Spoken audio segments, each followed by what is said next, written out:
રાજકોટમાં બ્યુટી પાર્લરના 1.5 લાખના બિલ આવે, બોલો. હા, આ લગ્ન ગાળામાં જુવાન બાયું જાય એના આમાં વાંધો ને, કંઈક ડોસી પોગી અને બ્યુટી પાર્લર વાળીને ખકલાવે, તને બ્યુટી પાર્લર કરતા નથી આવડતું, જો કળચલી ન ભાંગી. કીધું કળચલી ભાફાની ભાંગી નાખી. હવે આ મરો તેથી ભાંગી. હા, અહીંયા વચમાં તો ક્રેજ નીકળ્યો તો 25 વર્ષ લગ્ન ના થાય પાછા ફૂલે કે ચડે. હવે દીકરાને વળી આ દાદા દાદી બેઠા મેકઅપ કરી રેવા દો કીધું, માંડ પાછા વાયર્યા. હા, રાજકોટ સિસોડા જેવું, સિસોડામાં સાઈડીને હાથાનું ફોડું ભરાવી દઉં, પછી ગામ આખું તાણે તો હોરું જ નીકળે.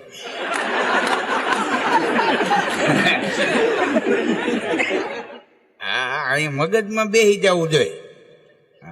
પછી પૂરું, એમ આપણે આમ કરવું એટલે એમ જ કરવું. એમ રાજકોટમાં તમે જુઓ